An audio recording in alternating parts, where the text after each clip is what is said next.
All right. Good evening, everybody.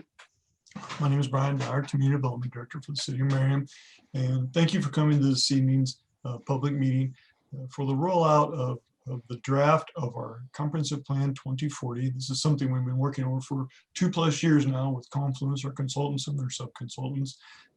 Obviously, if anybody hasn't noticed, we're in a pandemic, which has made it interesting, challenging, but still at the same time, it's been fun, and it's been great to see how everybody's been able to come together to use different methods and ways to reach out to the public, which is exactly what we're doing this evening. Also like to thank the Comprehensive Plan Advisory Committee, who's been a group of folks that are citizens, property owners, business owners in Merriam. They've had been a large part of this process and really been very helpful at that. And this evening, some of those members are here with us this evening. So staff and the city and the consultants would like to give them a public acknowledgement and public thank you for all their hard work they've done on this plan so far. So with that, I'm going to let Chris Shires, I'm going to mute everybody first, and then I'm going to have Chris Shires and Chris Klein with Confluence take it from there. And yeah, and again, thanks everybody for participating this evening. Great. Thank you, Brian. Chris, I just muted you, Chris. There you go. Thanks. Thanks. All right. If anybody could read lips, it was very eloquently said. Hey, I'm Chris Klein with Confluence. Thank you, Brian, for the introduction, and thank you to everybody that's participated in the comprehensive plan process thus far. We're excited to be here tonight and to share where we are with the draft of the overall comprehensive plan for the city of Merriam. With us tonight are Chris Shires, Marshall Allen, and Jane Reesner, all with our Confluence team. We also have Vicki Notice with us tonight from Collins Notice and Associates, with Leland Consulting, Ted Camp, and then with WSP, Jared Gilbranson. You'll hear from each one of our firms and the involvement that we've had in the process and explaining the overall plan. Wanted to mention that there are going to be lots of opportunities to give input during the meeting tonight. You'll see on screen right now, there is an opportunity to participate in these polling questions that will come up throughout the presentation. You can use your smartphone, your tablet, or your computer. If you've got multiple displays or want to open another window in a browser, you can go to www.menti.com and enter in the code 7361551.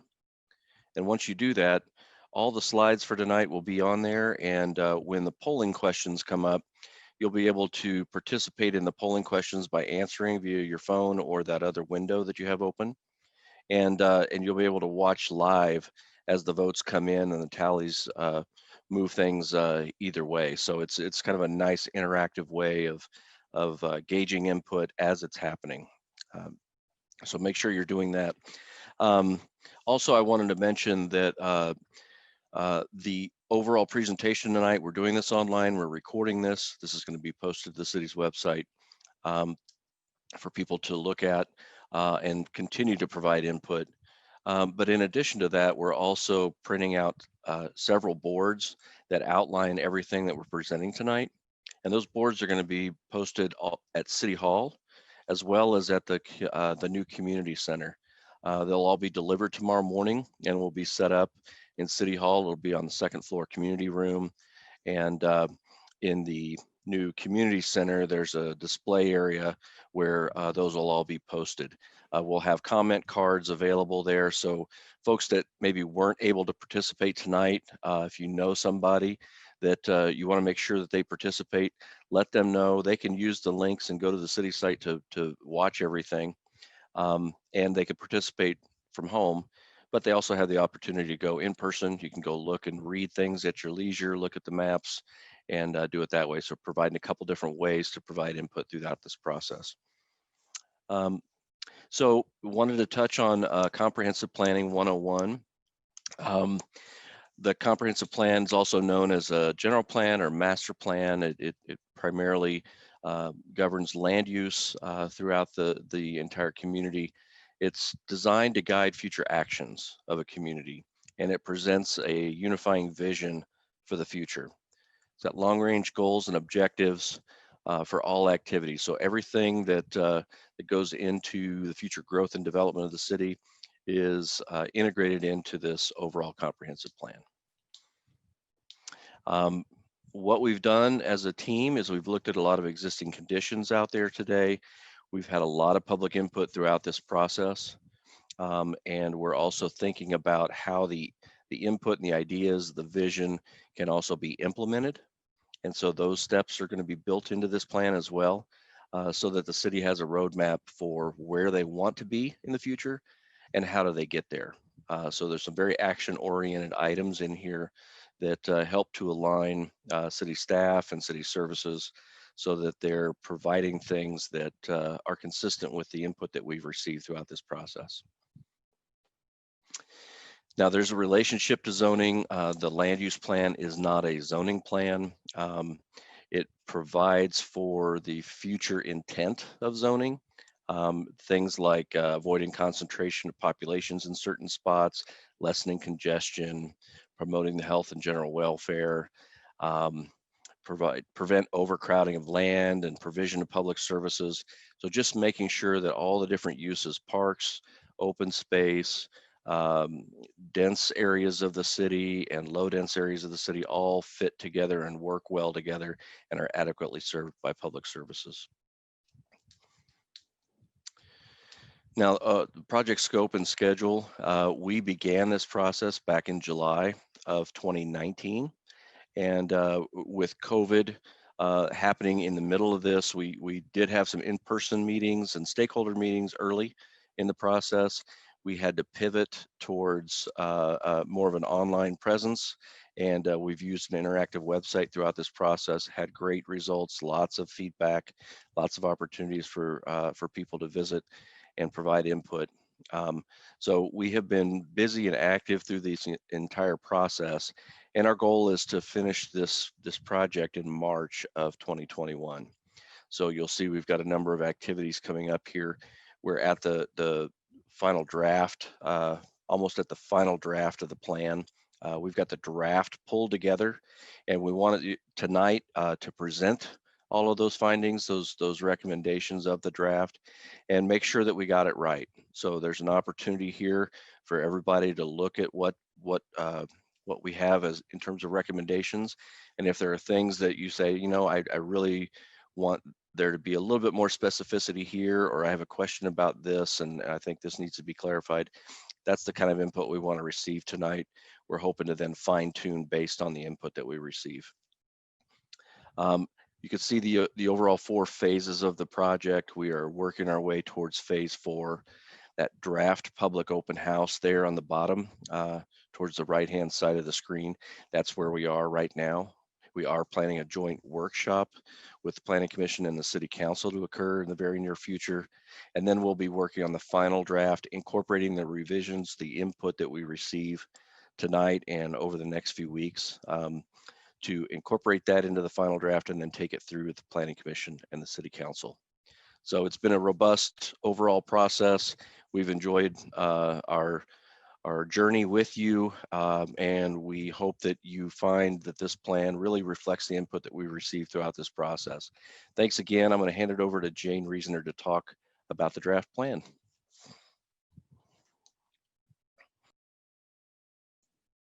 All right. Thanks, Chris. Thank you for everyone for coming here tonight. I wanted to mention briefly that, and I'm sure Chris said this earlier, there's a lot to cover tonight. So we're going to go through things fairly quickly and in some cases at a high level, but we do encourage you to review the drafts of the plan on the project website after this meeting if there's something that you're interested in learning more about. But we'll get to that a little bit later. We wanted to start off before we dove into each of the chapters with the overall format of the plan. It's composed of 3 different sections. The first is really the introductory chapter, and I'm going to go through that with you after we go through the plan format. This is where we kind of talk about why we plan, the legal basis for planning, what the format is, the goals, the vision statement, and do a very brief overview of the public input, and as well as the existing plans and policy overviews. And the second section of the plan is really the meat of the document. This is the largest section and arguably the most important section of the plan. And section 2 is composed of 7 different chapters that are really the kind of guiding chapters for the key issue areas that we cover in the Merriam Comprehensive Plan 2040. At the end of each of these chapters are a set of action items and goals, and then out of those action items and goals is what we're going to use to create the implementation chapter. So most of the implementation chapter has already been created, but we don't have that to share with you tonight. We're going to wait until we kind of make sure that all of the action items and goals are more finalized before we put that together. But all of what will be in there is included in the plan chapters. In addition to the 3 sections, we have 2 supplemental reports that are kind of thicker, heavier documents that go into much more depth on the existing conditions and then the public engagement that we did. Chris, if you go. So the first thing I'm going to talk about is a very high level look at the existing conditions report. Like I said, it is a large document. This is where we are housing all of the different analysis that went into the comprehensive planning process. We look at every facet of community. So everything from the community profile to the economic profile and then the physical and place profile.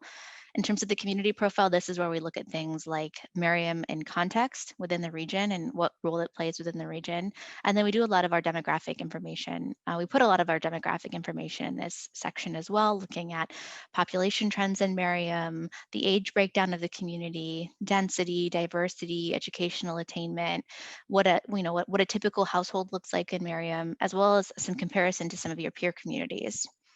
The next part is the economic profile, and this is looking at all things kind of related to costs, income, and jobs and industry. So looking at what people earn, what they spend on housing in Merriam, and how that reflects and relates to their income. Looking at the housing market conditions, what people's, what housing costs here. Looking at retail condition, jobs in Merriam, what a typical worker might make, and how many people come into Merriam each day. You have a large amount of people that come into Merriam for work each day. And then lastly, the physical and place profile looks at the existing land use and really on the ground conditions. So think parks, what's the character of the development that exists? We look at crime, we look at natural resources, think trees, think floodplain. We look at the street system, WSP did, their transportation analysis, in full in this, and then looking at public facilities and what levels there should be of public facilities based on Merriam's population and location. So I would encourage you to look through this if that type of stuff is interesting to you, really getting into the nitty gritty. The second supplemental report is the public engagement report. As Chris talked about earlier in the presentation, we did a whole lot of engagement. And while it didn't look exactly like we thought it was going to look when we started the process because of COVID-19 and social distancing, we still tried to provide a variety of different engagement options. And it's really in this report that we go through in depth, in great detail, the different things that we heard and the different engagement exercises that we provided.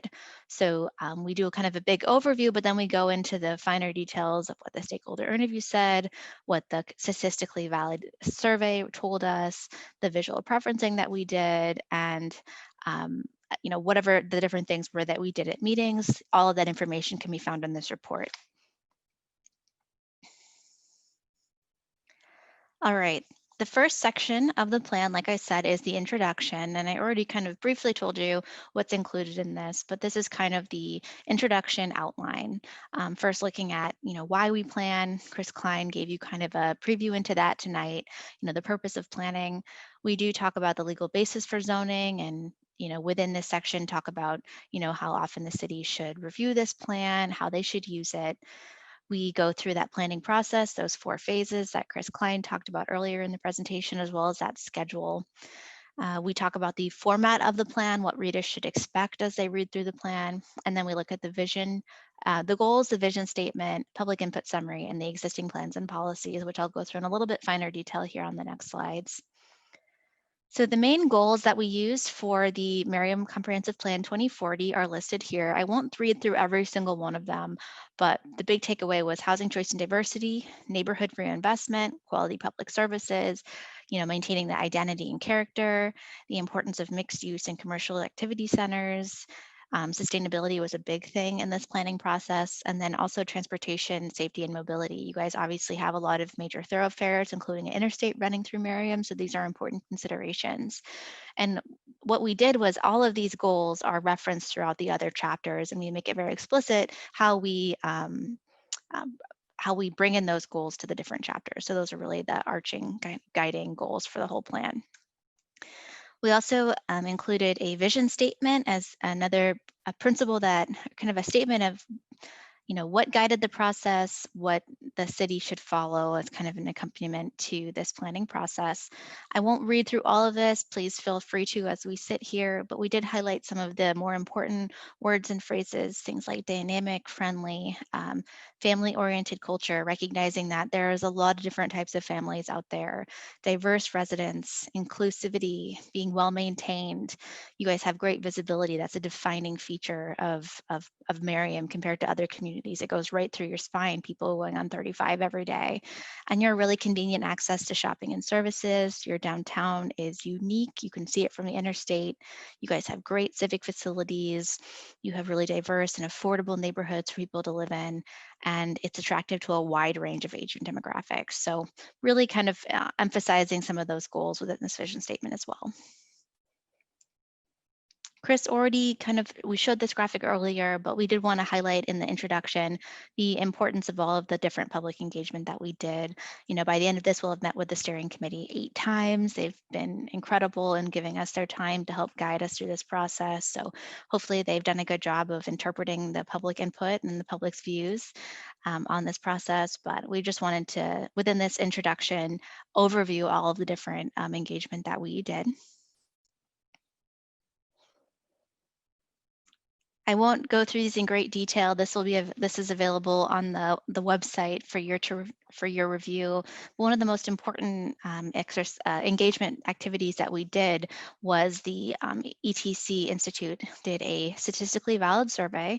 In order to be statistically valid, you have to reach kind of a minimum population or a minimum sample size based on your population. It has to be random. It has to be kind of evenly distributed as much as possible throughout the community. And in order to do that based on Merriam's population, the goal is 400. That's the statistical analysis of how many we need to get, when in actuality, at the end of the day, we got over 500 surveys. So they were very pleased with that. And there was some really great information.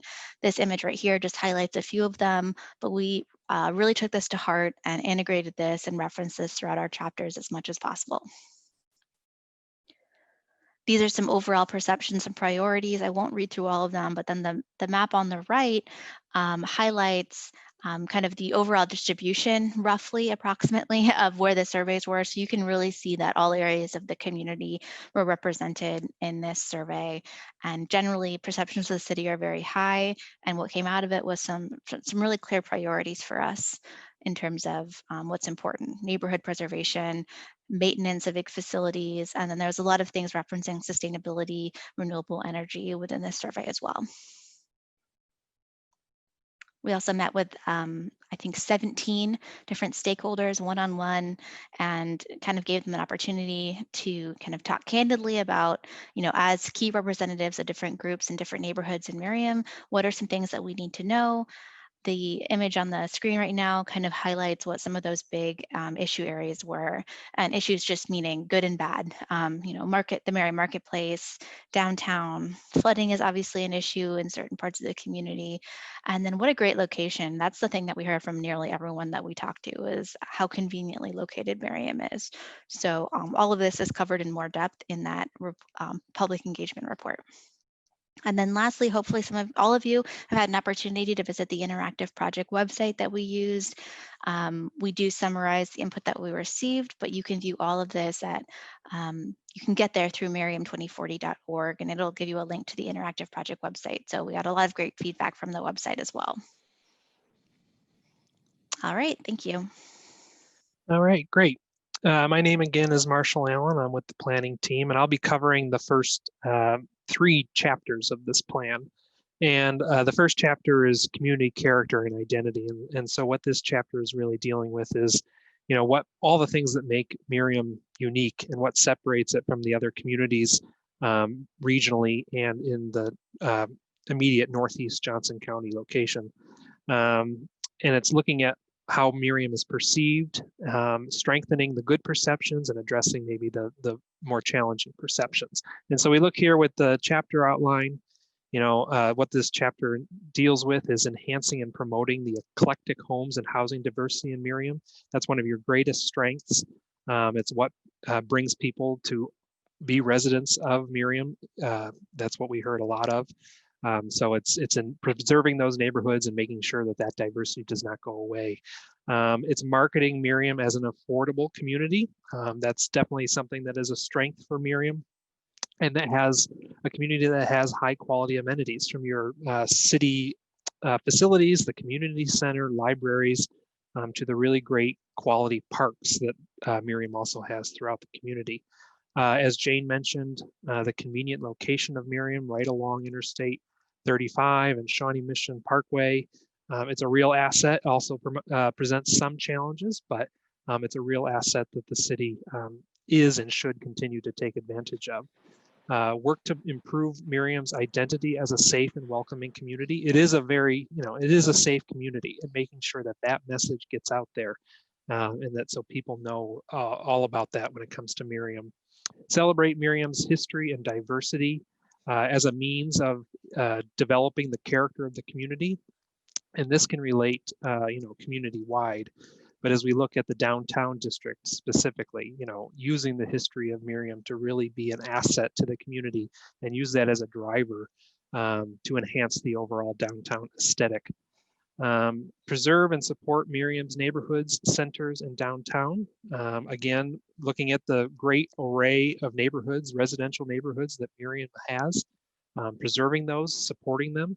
The centers, looking at Merriam Town Center, Merriam Village, the former Kmart site, some of these larger retail and commercial centers that are so vitally important to the economic outlook of the community. Supporting those, enhancing those where possible, and we'll discuss that here in a little bit.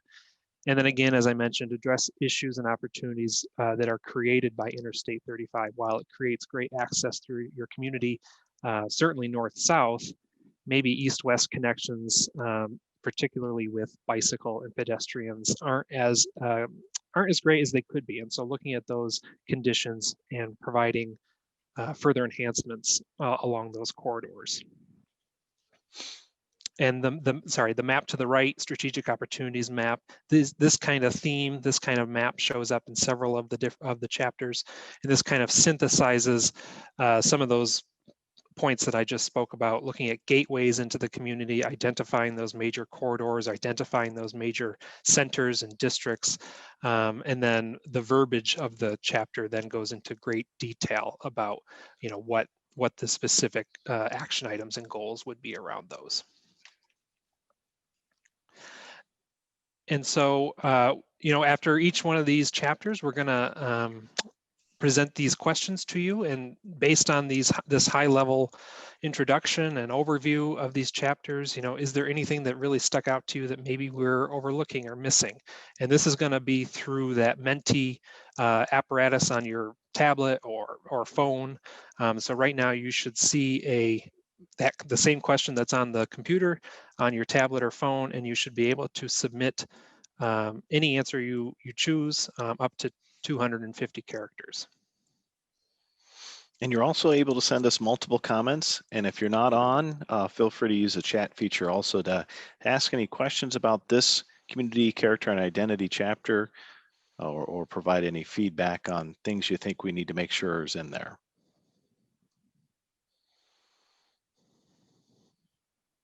And that's okay if you don't. Okay, commercial and industrial, and it's important to small business. Yep.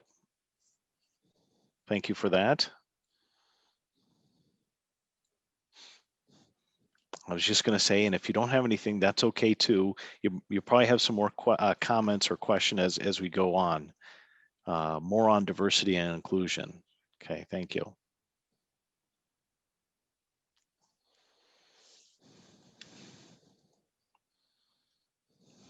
All right. how to tie together a community split by highway. Yep, absolutely. And we'll get into a little bit of more of Yeah, some we of the will. strategies on that later on too.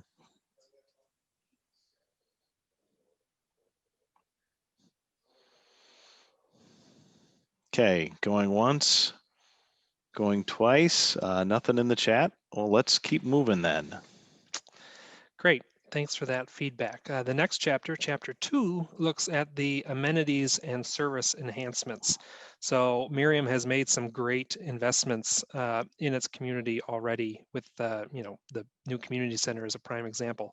And so what this chapter discusses is the various strategies that Merriam has and should continue to implement in regards to the health and well-being, infrastructure, parks and recreation, trails, public safety, and other quality of life issues. And so if we look here at the chapter outline, medical and social services are a big presence in Merriam, so continue to support those efforts with the Advent Health the campus located on the south side of Merriam there. Support and promote Merriam's educational opportunities for all ages and backgrounds. So that's looking at both the primary school level and the higher education facilities within the vicinity, nearby vicinity of Merriam. Continuing to support those institutions, maintain a quality park system that is responsive to Merriam's residents. Again, the park system in Merriam is one of the greatest features of the community. So focusing on the maintaining of those parks versus maybe adding acreage to the already great system. Expand Merriam's trail offerings. The Turkey Creek Trail is a great amenity that runs through the entirety of the community, and looking at maybe those corridors and connections to that trail and making sure that the connections to that amenity are safe and as pleasant as possible. Maintaining a quality portfolio of city buildings and land, supporting the community health and wellness for Merriam residents. So that's looking at a wide variety of quality of life issues, from offering things like community gardens to noise reduction along the highway, offering quality housing, again, those parks and open spaces, aging in place, housing options. Provide community supported and efficient public safety for Merriam. As this chapter discusses, Merriam meets or exceeds the standards for police, fire, and EMS personnel and facility space, so maintaining that great coverage. And then maintaining Merriam's infrastructure and promote sustainable infrastructure solutions. So looking at a combination of both gray and green infrastructural solutions to reducing overall negative impacts of, large footprint impervious surfaces such as parking lots and building roofs. And so we look at some of these a little more closely. Again, maintaining that quality park system, understanding that the quality of these park spaces really should be prioritized over expansion of the park system. Then that could include staying up to date on different playground trends and changes. There's been some really great developments about that, about accessibility and having playground structures be accessible to all students and of all ages. Periodically review life cycle of programs and facilities, and then continue to survey residents on the park amenities and services. So having a constant gauge to what residents are looking for in their park systems, and looking at maybe what they're having to leave Merriam to access in other communities. Expand Merriam's trail offerings to enhance connectivity and safety. So that's what the map on the right side is looking at, the different trails and planned connections to those trails using some of the arterial surface streets and corridors to the Turkey Creek Trail. And then, so that's looking at, possible sidewalk widening, coming into more of a mixed use, multi-purpose path, and then having a system of wayfinding and amenities like benches and ample lighting to make those paths pleasant to use as well as safe. And then briefly, maintaining that quality portfolio of city buildings and land. And with that, looking at completing a sustainability analysis of the city services and of the city as a whole, understanding that there's always room to improve on the issue of sustainability and environmental consciousness. Maintaining Merriam's infrastructure and promote sustainable infrastructure solutions. So this is looking at continuing to update and maintain the systems that are already in place, the sewers and the piping of the existing gray infrastructure, but then continuing to support public and private use of green infrastructure to supplement that gray system, and adding stormwater management and retention and quality facilities throughout the community. And then looking at the cost and benefit analysis of moving some of the city's utilities underground, which is a huge undertaking, but if approached incrementally can have huge benefits.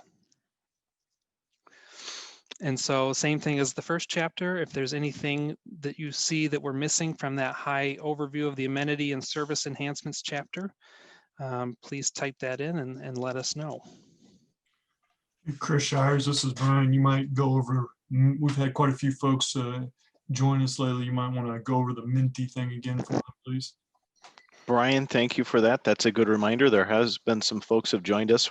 For tonight's presentation, we're using a polling software at www.minty.com. So if you have your smartphone with you or a separate tablet, or if you have a multi-screen display like Stony has, you can pull up a separate browser on a separate screen and go to www.minty.com, use 73 61 55 1 as the code, and then it'll just pop up on your phone or smartphone or tablet the current slide we're on, and you'll be able to fill in comments and questions and submit those.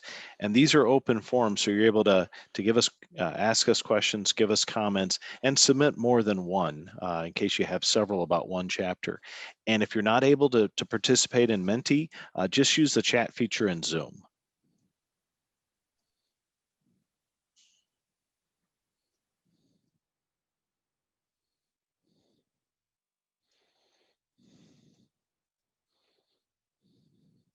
All right, we have one. So yeah, more parks available off of Turkey Creek Trail, south of 67th. Don't be shy. You can see they're not even tracked by who submits them. It's all anonymous. Trails beyond I-35, the sound barriers near I-35 and IKEA, and then pedestrian infrastructure, absolutely. Want to know more about sound reduction? The train improvements have helped a ton. Curious what else could help. Okay, that's a good comment. You might have to look into that one a little bit. And then one of the chat comments is car traffic. Okay. And you're going to love the transportation section coming up here. So Jared, be ready. Bike paths east and west, absolutely. And then there's the plan does have some concepts for that.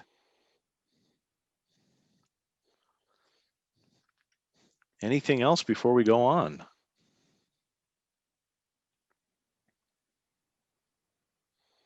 Okay, well, Marshall, let us continue then. All right. If I get to the right screen. Sounds good. All right, chapter 3. So this is a fun chapter. I mean, they're all fun, but this one gets some pretty pictures going with it. So this is where we discuss the sub-area plans.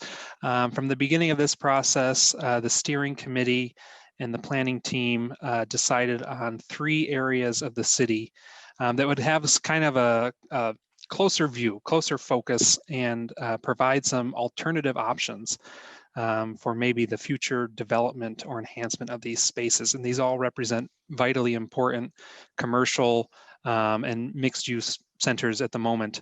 And so what this chapter does is explain all that. And so the three sub areas are Merriam Town Center, downtown Merriam, and the former Lee Jeans campus down on 67th Street.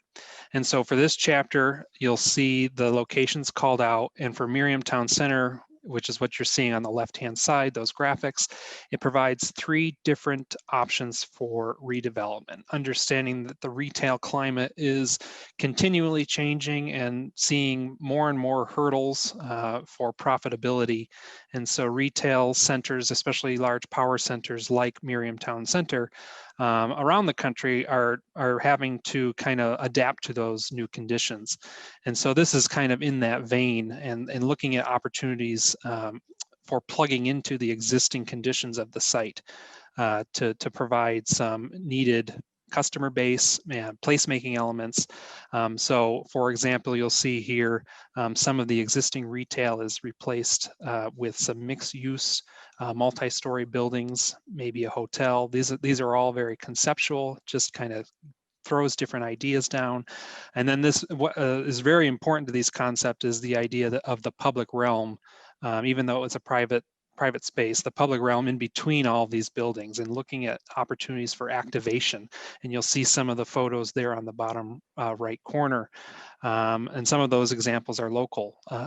So looking at activation, open spaces, outdoor seating, amenities, lighting, ample landscaping, elements that really enhance these spaces and make people want to come, stay for long periods of time and want to keep coming back and revisit these spaces. So you'll see 3 concepts for Merriam Town Center, and they kind of go up this gradient of least intensive to most intensive.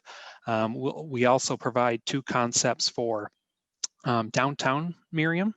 And I believe that's the next slide. Is that correct, Chris? Yeah, before we go on, let me just give a caveat to this entire section, because there was a good comment made in the chat, is these are all conceptual plans. Anything that would happen and anything we're showing would take the full participation and cooperation of the property owners involved. It's nothing that the city can directly control, but instead can be a partner with those property owners at such time that they're ready to do some redevelopment and maybe some change to their property over time as needed. And so this is trying to just get ahead of the curve, especially say in Merriam Town Center.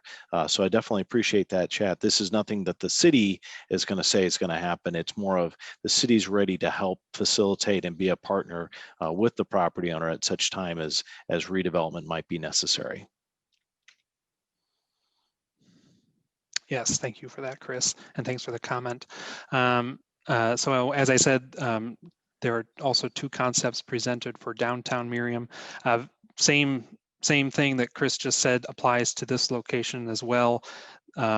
The city has, limited abilities to make all the changes, but working with property owners, business owners, when the right time comes, for their best interest. There's a multitude of factors that go into this, but it presents 2 alternatives. And again, there's a less intensive and a more intensive. And this one is dynamic in many ways because we're also dealing with the Turkey Creek floodplain, which encompasses all of downtown. And so this looks at different alternatives for kind of expanding that creek basin, rerouting Merriam Drive over to Kessler Drive and allowing for some higher story mixed use buildings to flank that new drive. This looks at parking opportunities. And so obviously this concept would be a very long range vision, and again would require the support of many of the business owners, all of the business owners in the downtown district. And so it's just kind of opening up that conversation and making it clear that the city is looking forward, wanting to make downtown Merriam as vibrant and dynamic as it possibly can be. And so this plan presents 2 different options that work towards that goal. And then finally, we present 1 concept for the former Lee Jeans site along 67th and Antioch, understanding that the building itself where Lee Jeans was housed has the opportunity to be repurposed and could be a whole host of things, from remaining office to providing housing. Some of the demand for housing in Merriam could be workforce housing or senior housing. Could also have some commercial uses in it as well. Looking at some commercial properties up along 67th Street in those salmon colored buildings. And then kind of a redesign of the internal roadways of this site. It's a little chopped up and confusing at the moment. And in the middle would be a central water feature or a public space, kind of an iconic public space that could be used by all the different users of this site, whether they're workers, residents, or visitors. And then this also looks at the idea of some sort of bicycle infrastructure along 67th Street, understanding that 67th is really a great and important link between Turkey Creek Trail to the west and Antioch Park, for example, to the east, and having that corridor be that safe and comfortable link for both vehicles, pedestrians, and bicyclists in the future. And again, you'll see some character images in the bottom right of what some of these enhancements might look like, and a concept sketch above on the right that just kind of gives you more flavor and a sense of what these enhancements could be. And from there, I will pass it on to Jared, I believe. Yeah, thanks, Marshall. So yeah, I'm Jared Gilbranson. I'm a planner with WSP, and we led the review of the transportation system for Merriam. So the city does have a very good multimodal transportation system. So in the next slide, kind of hit some of the high points of some areas we saw for some really solid improvement here. So we took a look at potentially reconfiguring some major thoroughfares, doing some lane reallocation, all of this looking at safety improvements, looking at improvements to traffic signals and major intersections to get traffic to flow more optimally, looking at adding or improving sidewalks, same with street crossings, again, to improve safety for bicyclists and pedestrians. Look at linking that citywide trails network. It's been mentioned already. You know, the blessing and the curse that I-35 can be. It's a great amenity and a great linkage for the city to have, but also creates a very difficult barrier for many to cross from east to west. And then also we looked at improving transit usage and utilization, and as well as transit amenities throughout the city. So starting off, public transit, not very well utilized currently in the city.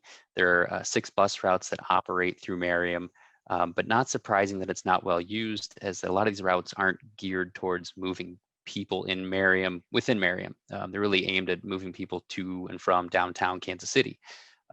One good development recently has been the expansion of the Ride KC Metroflex zone, which you see in the map there on the left. Just recently, that zone was expanded all the way to the county line, so it now includes all of Merriam. So if you don't know what microtransit is, essentially it's like Uber meets public transit. So you call for a ride on an app. A Ride KC van would pick you up and take you anywhere within that zone for bus fare, which is $1.50 currently. So it's a really great asset to have to help move people around. So there's opportunities to partner better with Johnson County Transit, Ride KC, to promote this and let people be more aware of it, since it's just fairly new, but really good service to have. Looking to the next slide, we start to think about traffic safety. So we saw a trend of increase of traffic deaths and injuries on roadways over the last decade, over 36% increase. So that's a trend we really want to turn around here with some of the recommendations we're looking at. The Federal Highway Administration has a methodology for us to calculate the cost of what these crashes and injuries and deaths have been over this 10-year period, and we estimate it to be, you know, nearing $200 million. Now, these are costs to society, so this is lost productivity, lost wages, so it incorporates a whole lot of different things there. But we see maybe the biggest bang for our buck in safety improvements in looking at the 4-lane undivided roadways within the city. So these types of roadways take up about 7% of the transportation network, but account for more than a quarter of all the injuries and fatal crashes out there right now. So examples of these you'd be on Antioch, Johnson Drive, 67th Street, or Merriam. So we have some strategies that could be useful in helping to slow traffic, calm traffic, and make these streets a lot safer for all modes. So an example of this was recently done just next door in Prairie Village. So Mission Road, you can see on the right side, was the existing condition before the improvement, where you've got a 4-lane undivided roadway. You can see the sidewalk there is right up against the street. It's very fast, probably very uncomfortable to walk along, definitely or to ride a bike along. On the left side, you can see following the improvement, the roadway was narrowed down for 1 through lane in each direction with a center turn lane. So this frees up a lot more room for a wider sidewalk, just a lot more comfortable to ride your bike, take a stroller, walk down that road. But this also works to slow traffic, and people drive a little more reasonably on roadways like this. So we're going to seek out opportunities to do similar treatments where it makes sense on some of these roadways that I just mentioned, throughout the city. It would take a little more traffic analysis to make sure these would work and still carry the same volume of traffic and not inhibit traffic flow, but great opportunity to improve safety throughout the city. This is an example of how it might work on Merriam Drive. So you can see on the top image there is what Merriam Drive looks like today, through lane in each direction, but it's a very low volume street in terms of traffic volume. So what we could do is narrow that down for one through lane in each direction, and you can see what we gain back in terms of adding in street trees and much wider sidewalks.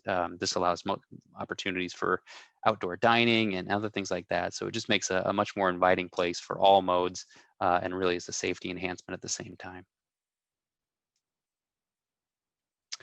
So we talk about improving sidewalks and street crossings. So we're recommending that any roadway within Merriam that has a traffic volume of more than 3,000 vehicles per day should have a sidewalk on both sides of the street, and a minimum of 5-foot width. 6-foot width would be preferred.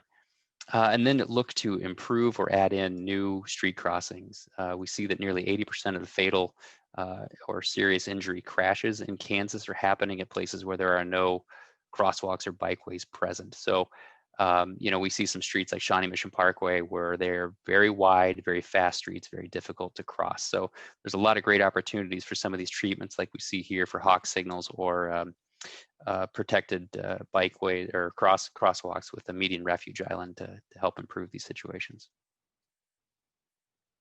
And then lastly, again, we've mentioned the barrier that I-35 is. So we want to look for strategies that we can get under or over I-35 a lot more safely. Shawnee Mission Parkway might be the biggest one. There is no crossing infrastructure of any kind for bikes or pedestrians across there. And then also looking at 67th Street and Johnson Drive, you got some pictures here of what the condition is. So there's a lot of opportunity to improve things here as we go forward. And so Chris, I think this brings us to our next poll question. I'll let you take it. Yeah, so Jared, thank you for that. And a couple of chat comments did come in. So just like we talked before, you can go to the menti.com, enter the code at the top of the screen, input your comment or question. You can also do it on the chat feature. I know one person commented thoughts on parking garages versus parking lots, or 1 or 3 parking garages with maybe green roofs. I think collectively what we've got is this sustainability theme rolling through the comprehensive plan. And I think that's one thing we can kind of take a look at in our implementation section. Are there things we can recommend as additional tweaks to the zoning code? We already talked a little bit about doing maybe a fresh look at the parking requirement standard. Can it be a little more flexible and a little lighter so we don't quite make such large parking lots that maybe are not as used as they once were? Then we had another comment for Johnson Drive, check out Gillum Road redevelopment around North Hyde Park in Kansas City, Missouri. So go ahead. If you have any other questions, tough questions for Jared, please, or comments or feedback on this.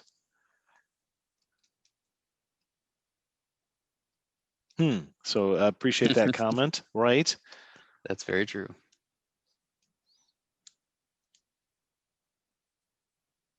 Did the concepts presented? Oh, okay. So go back to the town center.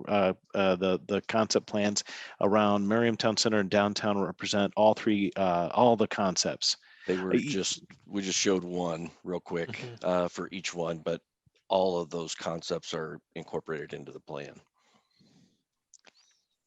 Yeah, so definitely do go to merriam2040.org. You can see everything, and even in that website itself, you can also take your time to give us some very detailed comments or feedback as well, because this is still a draft. So this is the process by which we want your review and feedback. Anything else before we move on?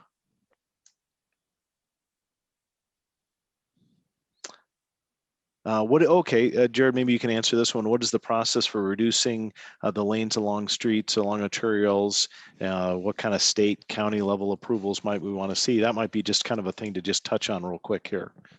Yeah, and Brian might want to chime in too, kind of on that approval process. But essentially, there'd need to be a traffic engineering study done on these roadways to see what the capacity is currently, what it's projected to be, what the impacts would be from different reconfigurations, and so there would be a much more detailed process to get there, and there would be public engagement as well to make sure that's what the community wants, and we could also see the benefits in terms of safety improvements on that too. Yeah, that's a great question. Just echo what Jared said. Before any road diet was done or anything like that, it had to be a more in-depth study of the traffic volumes and how a road diet could better improve the street. This is simply kind of a high-level look at streets that potentially could be that. But on the approval process, for all the streets mentioned except for Shawnee Mission Parkway, it would be mostly at the city level. For a street like Antioch that we share with Overland Park. On some areas, we work with Overland Park on something like that. And then Shawnee Mission Parkway is a unique street because it is a state designated highway, essentially from I-35 to the east. So anything we do on Shawnee Mission Parkway to that extent does require us to touch base and work with KDOT on that. And then the last thing I would say also on that is Johnson County does a great job in helping all the locals with major arterial streets through a number of different programs. So for all those streets, we most likely seek some funding assistance from the county if it is an arterial street we're working on. All right. Thank you, Brian. And Jared, so one of the comments, permeable pavement around any new parking lots or sidewalks. Yes, that's a good sustainability theme as well, just dealing with stormwater. And then the one comment about more details on how do we prioritize improvements. So definitely appreciate that. Well, with that, let us keep moving on, and we'll go on to the next section here that Ted is going to walk us through. Chris? Yes. Chris, real quick on that last comment question on prioritization. That is actually each of the cities, like City of Merriam, like most cities in Kansas, do a capital improvements plan. It's a 5-year plan of all the capital improvements. That's where, again, this is a high level 30,000 foot look at everything. But as we get closer down to plans, closer down to projects that are more imminent, the capital improvements plan, the CIP plan that the council approves each year, they look at it through the summer and then approve it at the end of the summer. That's where projects like a road diet, if that was going to be on the books, that's where those projects will start to show up. So that was a great question, that last one. So I apologize for interrupting. No, perfect. And then that gave time for one more comment, or in this case, a question. Do we have a plan for making a walking path over I-35? And the short answer is no. What we're looking at is promoting improvements at some of those existing street crossings now. Right. Shawnee Mission Parkway corridor going over I-35, we're continuing to promote that when there are improvements made to that bridge, that pedestrian and bicycle accommodations are made there, as well as some other key locations. Yeah, that's exactly what I was going to ask. Chris Klein, echo what Chris Klein said on that. Putting these things, again, this is for a 20-year plan, high-level plan, but this is a time where we need to be putting those kind of thoughts and ideas in the plan. So as we go forward, when we start working with how to get across to I-35, that's going to be a KDOT partnership with many different entities to get, like maybe a walking bridge across or something like that. So having this type of conversation and this kind of support in our comprehensive plan is a major factor in planning for, like, say, we redo the bridge on Shawnee Mission Parkway across I-35. That's a major part of us being able to go back to as a community and telling the DOT, the county, hey, this is something that's been in our comp plan. This is something the community wants. We really think it's important that we work towards that. So again, it's hard. At this point, specifics would be pretty hard to put down, but it's very important when we start working with our partners at the state and county level to have that background and have that support in this plan. Also really good to have it in here for as grant funds or things like that come up to build these things and get the money to go do them. If they're in your plan, you can point to it and says, this is, again, the community wants this to happen. It's a great help. Yeah, I was going to point out one example of that that's come through this process already was the 67th Street corridor, and the fact that that connection between Turkey Creek Trail on the west Mhm. and Antioch Park on the east, and how it cuts under I-35 there. As we understand it, there's some potential for that interchange to have some improvements made with KDOT, and just knowing that there's a desire to have a bike ped connection as a part of that corridor can help to inform that that interchange project taking shape. So this whole process is really helpful and incremental in starting to integrate itself into shaping those future infrastructure projects. Right. And before we move on, just want to acknowledge, thank you for that last comment, especially a nice experience at these crossing points. So thank you. All right. And a stronger connection to Antioch and Turkey Creek. Okay. All right, Ted, it's all yours. Okay. I am Ted Camp. I'm with Leland Consulting Group, and we are a firm that specializes in economic and market analysis. And we provide development advisory services to cities and towns and developers, and work on a lot of public-private partnerships as well. So when we first started looking at the economic portion of this comprehensive plan, we wanted to make sure that we were right sizing and tailoring efforts to the specific needs of Merriam. And as a smaller, largely, or if not entirely built out suburb that's nestled within a much larger metropolitan area, some of the goals that larger cities have when you look at their comprehensive plans just aren't really applicable to Merriam. A lot of times you see a big emphasis on it's all about jobs, trying to attract more high-paying jobs, just due to the nature of commuting patterns. Even landing high-paying jobs, those are very unlikely to be going to Merriam residents who tend to commute out anyway. The good news is Merriam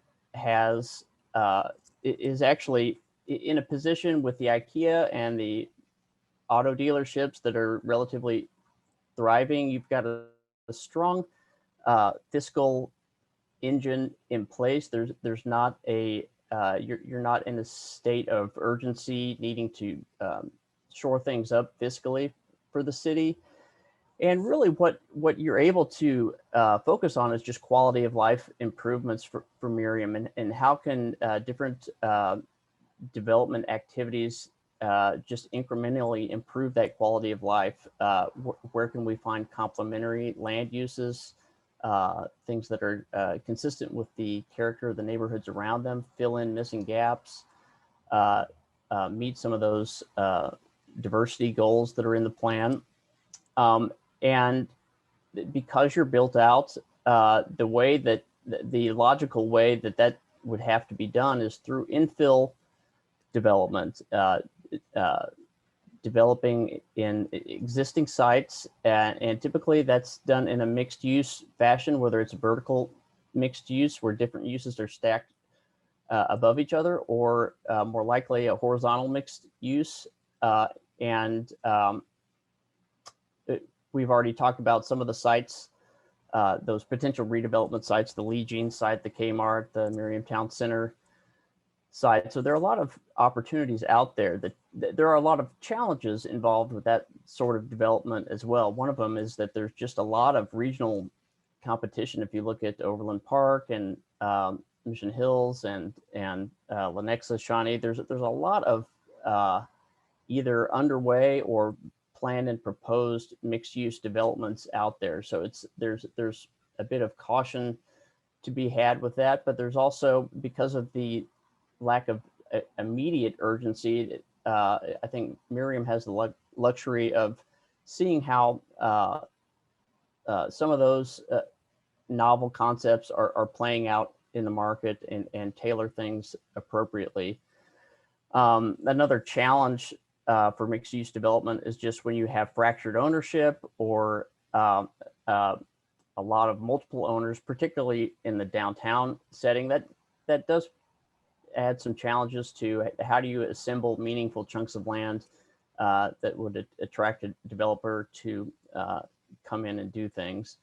Another challenge just that's facing everyone out there is the retail landscape is really changing pretty fast with the Amazons of the world. And that's really been accelerated by the coronavirus pandemic that's out there. And so you want to do things that are consistent with how that retail landscape is changing. We did a separate market analysis for the different land uses in Merriam, looking out 10 or 20 years. I tend to focus on the 10-year time frame just because it's once you get beyond a decade, you're getting into some pretty speculative numbers. But there's an ample amount of market demand out there that to support potentially multiple infill development projects in Merriam. On the housing side, there are strengths to the housing. One area that you're unlikely to add diversity in is on the upper end of the housing scale. There's not a lot of places for Merriam to add, for instance, large lot, new development, larger houses and things like that. But there are a lot of other opportunities to increase diversity in housing through that mixed use development and through potentially ADUs or smaller lot homes that we can talk about.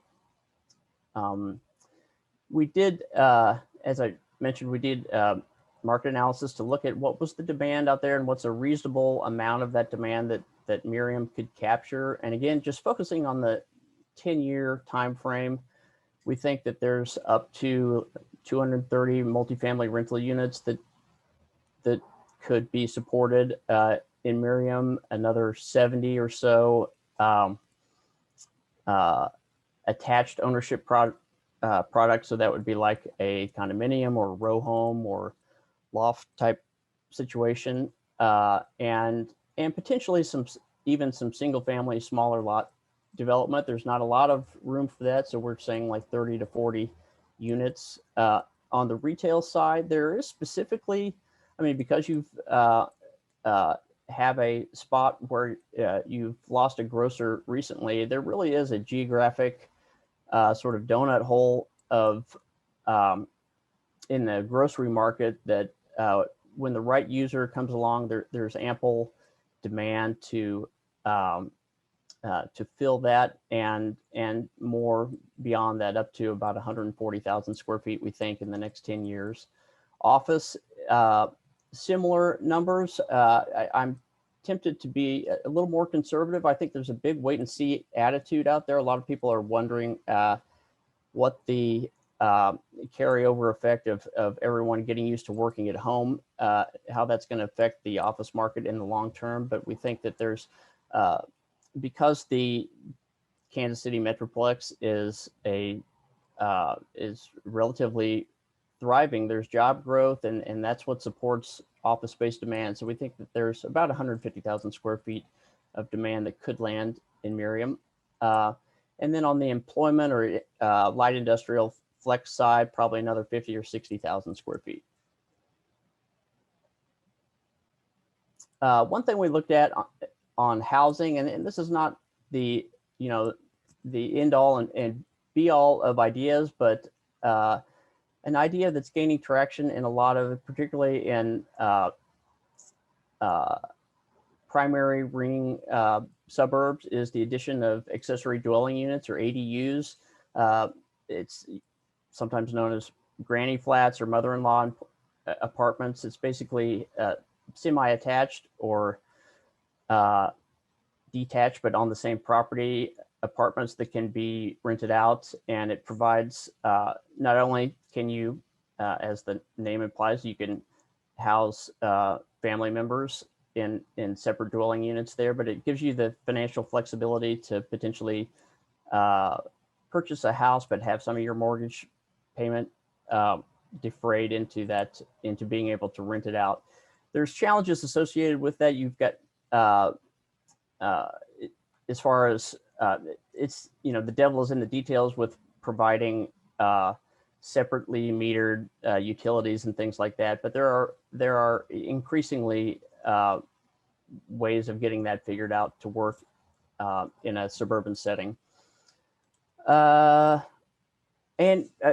just another possibility, and again, you would have to find the right places to do it, but is to allow and potentially promote some further subdivision where you've got large residential lots that could be potentially broken into some smaller lots that could have single family, smaller lot homes built on there. Okay, so just like before, any comments or questions? Maybe some tough questions for Ted that we can try to answer. And then if we can't, well, we can always come back to them. But anything from this chapter, which is about promoting economic prosperity and includes Ted's analysis. Okay, thank you for that. So like the accessory dwelling unit idea. So our accessory dwelling units currently not legal in Merriam, and I think what it is they're not something that would be permitted in the single family residential zoning district, and so some tweaks to the code would be in order to make this more likely. Brian? Right. No, in R1, single family, you're not allowed a second dwelling unit in that area, which is most of the zoning. And not only would it, the details, as we mentioned, the devil is in the details on ADUs. Understand that the city is simply one part of constructing a new residence. The other parts of there are your utility companies, specifically water, sewer, gas, and electric. And there's been a lot of conversation about ADUs, but typically those conversations don't include those utility companies. And once those utility companies are brought into the conversation, quickly costs escalate very quickly because of those conversations. It is not simply you put an ADU in your backyard and you hook it up to your existing sewer system. That is not how it works. So while ADUs have some great ideas and thoughts, I always caution people that the city is simply one very small piece in that puzzle to build a new residence, and a very important piece of that folks usually don't think of or account for is utility companies and the cost it is to just hook a new unit to a utility. It is not inexpensive by any stretch. Yeah. Yep. And on the comment of already being rental heavy, I think there's sort of a trade-off that happens there, because if you imagine a person that is unable to, you're potentially allowing people to stay in Merriam and live in their own house because they can rent a portion of it out and defray some of that cost, whereas they might otherwise either have to sell or move out and just rent the whole house out as a rental house, which is increasingly common all over. I see another question in there about ADUs. Can it be mobile or prefab? Not typically. On those terms, there's a lot of different folks have a lot of different concepts for when you say mobile. What is mobile? Is that a mobile home? Is that a structure that is on its own chassis, or is that a structure that is moved in on wheels and then put onto a permanent foundation? So in regards to mobile homes, a building that's on its own chassis, the short answer to that is no. We do have allowances for mobile home parks in Merriam. That's exactly what it is, a much larger area. Now, a home that is movable and is moved in on wheels on a chassis and then taken off the chassis and put on a permanent foundation, that is something that is treated just like a normal home would be. In fact, we just recently had two homes that were built and constructed in just that same fashion, brought in two halves, trucked into the city, then craned onto a permanent foundation. So so those types of homes, again, simply treated like a normal single family home. This is a great comment about how, you know, you can talk about development, but at the end of the day, the city doesn't really directly control, obviously, private sector development. And just because you want a new grocery store doesn't make it happen. That's a great comment, and all those nice looking and probably reasonable concept drawings that were shown earlier. The odds of new development getting built and looking just like that are pretty low. It's more a matter of it's sort of a back and forth that has to happen, where you're as a city showing ideas and concepts that you're supportive of, and going to zone flexibly enough to allow to happen, but knowing that at the end of the day, it has to be it's someone that's risking their money and building in the private sector. There may be some incentives involved, but it's having a plan can help generate developer interest, even if what eventually gets built is not exactly matching the plan. It proves that the city is interested in the site and trying to think through some of the moving pieces that would make it work. Okay. Yeah, there was one other comment that I think got added there about increased density opportunities with existing parking lots. And, I think the opportunity there is that, most of these properties are already served with infrastructure. And if there's opportunities like we showed in those three different study areas for additional density, whether that's office development or residential, yes, there are opportunities there. We think those are good places for private investment in making those kinds of things happen in a way that would support the type of development that happens around them. We feel like it's an indication during this process to the private sector that, hey, we think there's some value here in thinking about additional investment in these areas, and we're open to seeing if those ideas come to fruition at some point. All right. And so thank you also for the last comment there and all the feedback and questions on this section. So we're going to now, oops, I already clicked on that. Let's jump to the sustainable development chapter, and Jane's going to run through that for us. All right, everyone. So the next chapter after this one's really important. So I'm going to go through this one a little bit faster than I originally intended. I recommend you go read through it. This is a really informative chapter. The sixth chapter is about sustainable development. And at the beginning of the chapter, we talk a little bit about what the definition of sustainable development is. And that while there's lots of different definitions, we've kind of used the UN's version about making sure we can meet the needs of future generations of our generation without compromising the ability of future generations to meet their own needs. And ultimately, for us in sustainable development, we're looking at it from a three-prong approach. So it's looking at people, planet, profit, the environment, equity, and the economy, trying to balance those three in all that we do. So if you go to the next slide, Chris. The chapter is outlined with these kind of 5 basic best practices or goals, if you will. The first one being to implement strategies to promote harmony with nature in Merriam. So we have a slide about this after this, but it's really looking at making sure that we're considering floodplain management, green infrastructure, preserving and enhancing tree cover, reducing impermeable surfaces and promoting permeable surfaces so that water can filter back into the ground, reducing waste and recycling as a community, and then looking at how we can expand alternative energy and retrofit some of, because we're a built out community, how can we retrofit sustainably? It'd be one thing to just knock everything down and build with perfect, LEED standards, but, there's a cost to that sustainability and it's expensive. So how can we do that sustainably with the things that we already have?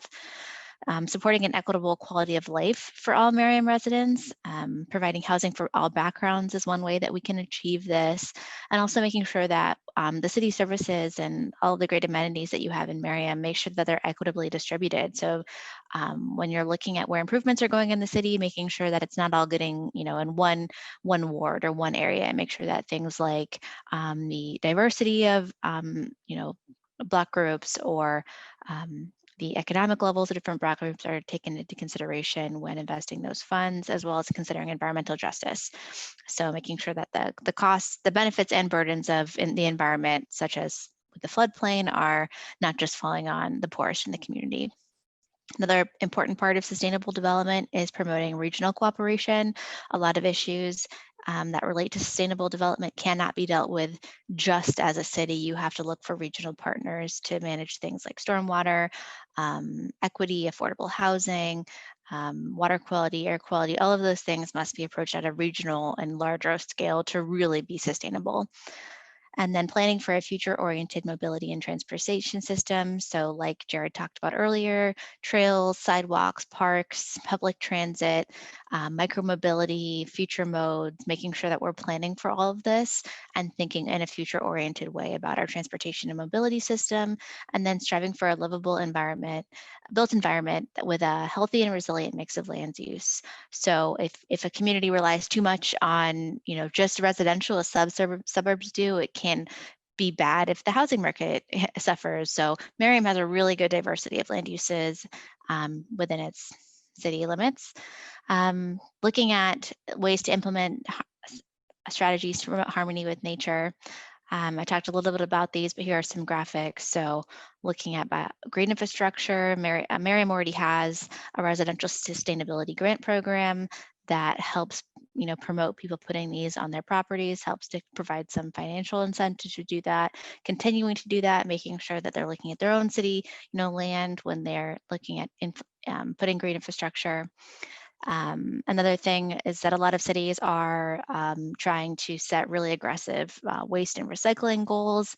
That's something for Merriam to consider. And then also it's kind of emerging as potentially an alternative energy hub within the region. You already have the IKEA, which is the largest alternative energy site, both with solar and geothermal energy. And then they've recently streamlined the approval process for putting solar panels on your homes. So there's a lot of positive steps in the directions of promoting sustainability.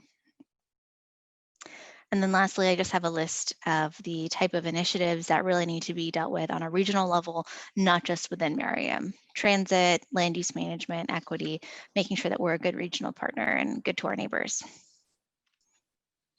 So again, I went through that really fast. There's much more to the chapter, but for the sake of time, I would encourage you to read through.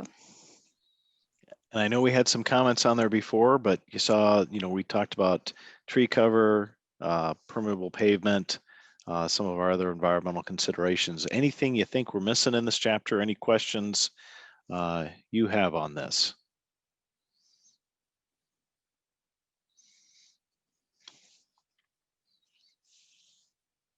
More incentives for replacing lawns with pollinator-friendly native plantings. Okay, thank you for that. Anyone else?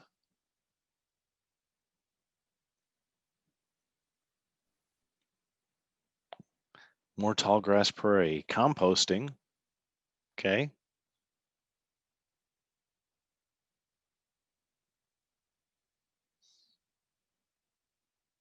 Anything more coming? Going once, going twice. And All right. composting is in the waste reduction section as well, just to mention. All right. Well, thank you for that, Jane.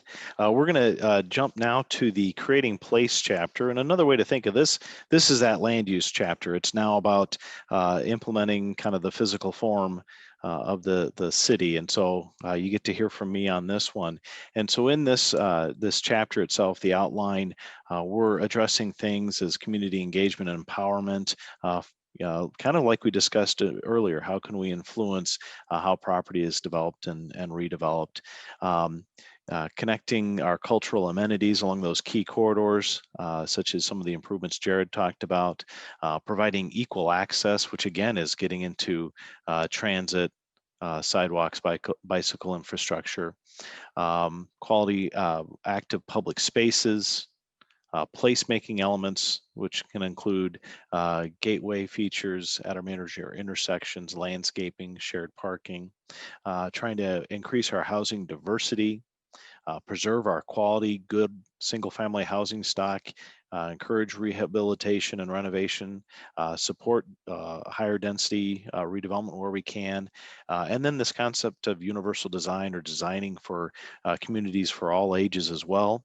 And then wanting to make sure that as we're seeing new growth and development and redevelopment, that it's using quality architectural principles with quality building materials and finishes. And so with that, we take to know where we're going, we have to look at where we are today. And so the map on your screen represents our existing land uses. And in contrast to so many communities we work with, Merriam is very diverse in its land uses and has a really a strong balance. And so all those colors mean something. Yellow, think generally single family residential, can include duplex. Orange, typically townhome, row house, or lower density multifamily. Brown is the higher density or apartments, condos. Red is different forms of retail and business. Office is generally office type uses. Not retail oriented. That kind of purple light gray is industrial uses.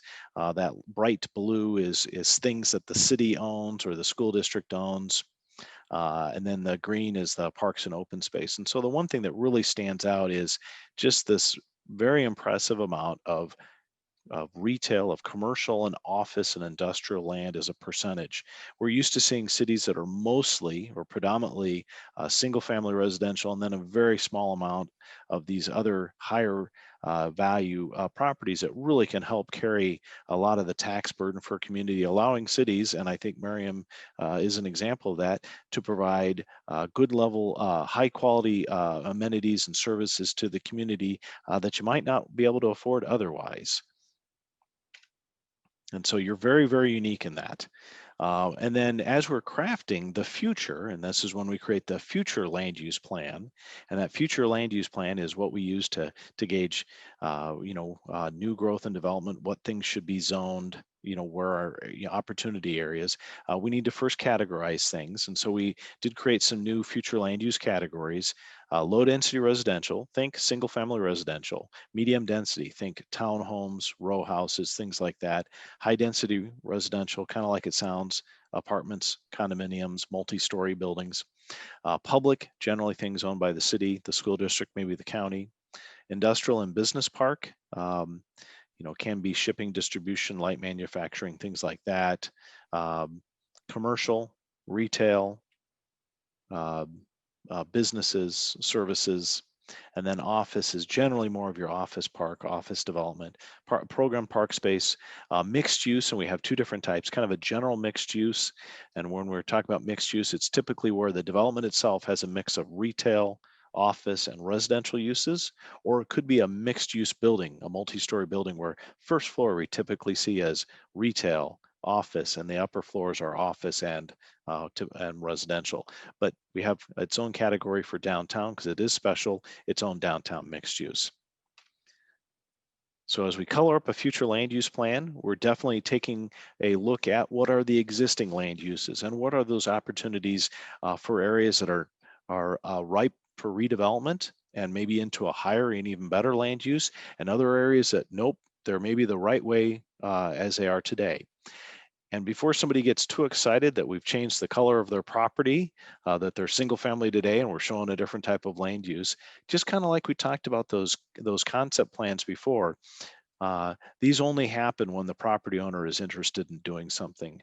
This takes a property owner, a developer petitioning the city that, hey, I want to rezone my property consistent with this map, or I want to do a development or redevelopment.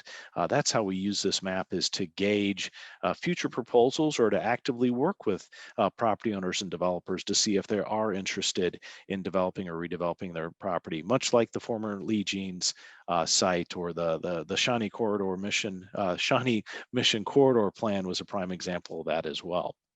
And so in this, and I'll go through and just kind of note some highlights.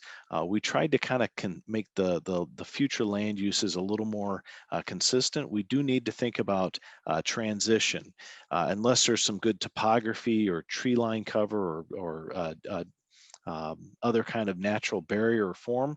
We don't like to put single family right up against industrial. We like to use some transitions. We like higher intensity uses like multifamily to be near where there's retail services or nearer the larger roadway corridors. And so in this new future land use map, which I hope whether it's tonight or later on you go to our website and look at it in detail, want to show those percent breakdowns, which are really consistent with what you have today. So we're still predominantly a single family residential community, 54%. That's not changing, with still that very healthy, strong amount of commercial, business, office, and then really with some suggestions on trying to increase just a little bit that high density residential and medium density residential percentages. So as we kind of zoom into certain areas of the community, and here's Brian, if I always forget some of the local names for it, but we do kind of have a kind of an open, underdeveloped ag land area kind of on the north end of town, where we think that might be an opportunity for new medium density residential development, not suggesting high density because it's surrounded by single family. And then just kind of a reinforcement of the existing South Park sub-area plan from 2007. And then we're also identifying kind of a consistent boundary for downtown Merriam, as well as the Merriam Town Center sub-area. But not some dramatic shifts, but just kind of a clarification of maybe this area is industrial, this area is residential, this area maybe that's townhome. Chris, I would just add back up to the original spot you pointed to, between 49th and 47th, the north-south street on that is Knox. So that is Knox that's on the east side of that orange spot there. So, yep, just to get everybody the cross street so they have a good idea where they're at. Yes. All right. And then if we kind of zoom into the center of the community again, we're showing the previous planning work that was done for the Shawnee Mission Corridor plan and that redevelopment potential at the old Kmart site, as well as trying to be consistent with showing where we want to preserve the single family neighborhood just to its north and generally to the east, east of the City Hall complex and the new community center. So that new community center property is this, light blue kind of here in the middle. Hey, let's preserve the single family neighborhood. Maybe this area kind of with its mix of uses is appropriate for a medium density development, but being a little more purposeful and not and having some logical transitions and predictability of land uses. And so you kind of see kind of a smoothing of the land use category definitions along Shawnee Mission Parkway in particular. Same thing on the west side of I-35. There's a lot of some existing developments, but where there's a little open space or potential for redevelopment, just kind of making the decision, is this a single family area, potential multifamily area?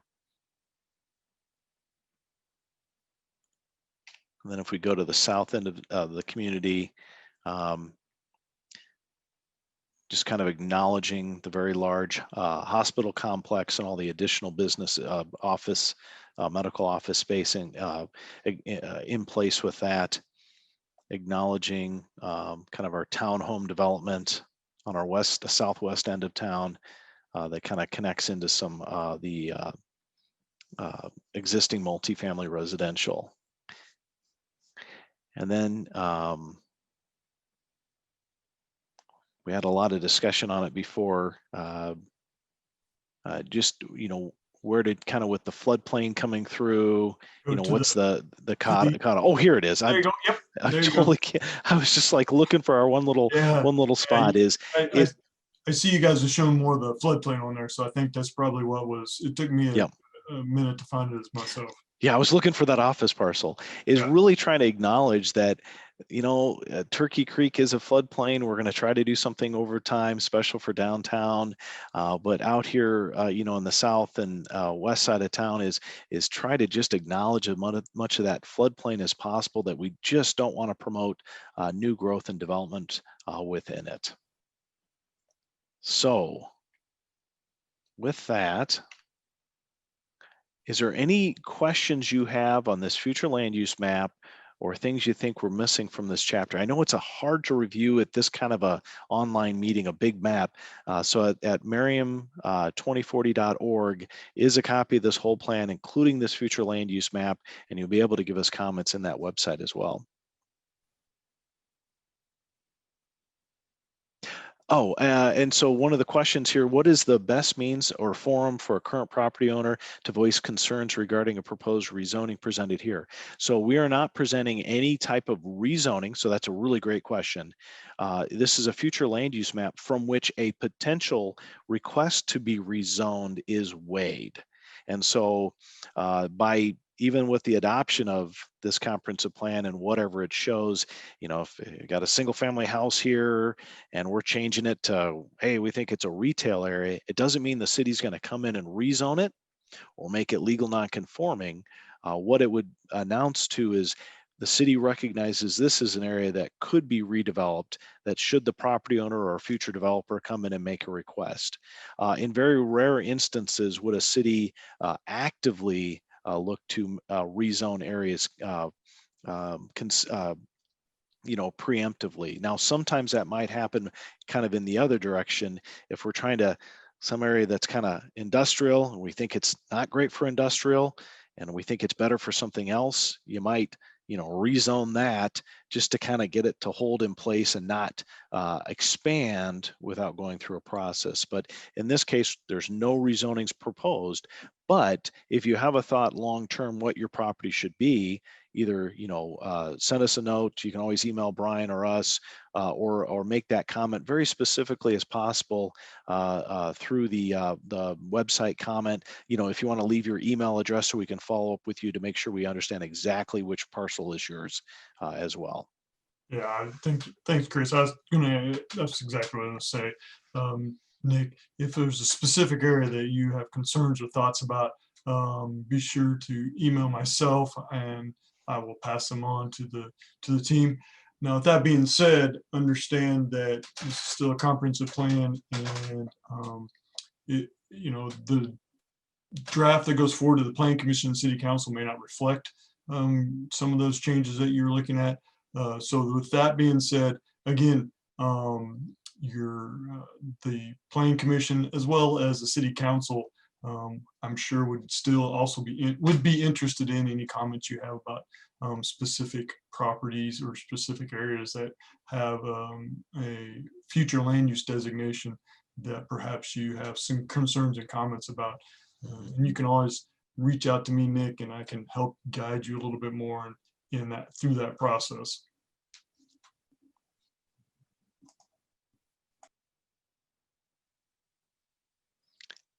So a couple little comments, I appreciate those. So emphasis on mix of styles in residential, imagery. And then on Merriam Drive south of Johnson Drive, seems really run down. Can we do something about it? And through this comprehensive planning process, even look with the future land use map is kind of noting, hey, this is an area we think for this, for that, help maybe support kind of a developer coming in, having tummy comfort to spend money, saying, or even those individual property owners knowing, oh, okay, long term, we see this as a value. That down to all the way to individual property code enforcement is always a tough thing, but we do have some comments in the plan about that as well. And then also this is a good time also to talk a little bit more about downtown Marion. And we have, the plan does show a lot of great concepts and ideas, but I think also the plan recognizes, we didn't get into it tonight, but I think it's important to also state that the plan recognizes that downtown is viable right now. It is functioning. It has good employment. Businesses are full. There's very few vacancies downtown. So downtown right now is a viable entity. It is doing well, and we certainly appreciate the businesses down there. But at the same time, understand that our code enforcement department does work very hard to make sure those properties on Merriam Drive, as well as elsewhere throughout the whole city, comply with code requirements and maintenance requirements. Yeah, and thank you for that, Brian, because I know when we had a lot of stakeholder interviews with downtown business owners, we met with many healthy, successful, viable, great businesses that have no plans to go anywhere for quite some time. So we really do see that any type of redevelopment planning in downtown is very, very long term, and because last thing we want to do is scare away a business. So.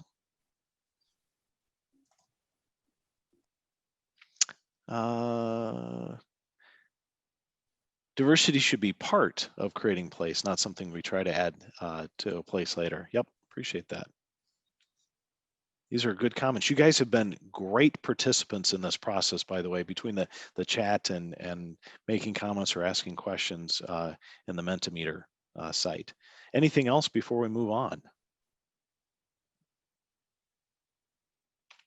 All right. Just a little bit on the implementation chapter. Jane talked about this, that this is something we're going to fully fill in the blanks later. In essence, what it'll be made up of is all the goals and action steps that are summarized at the end of each chapter section.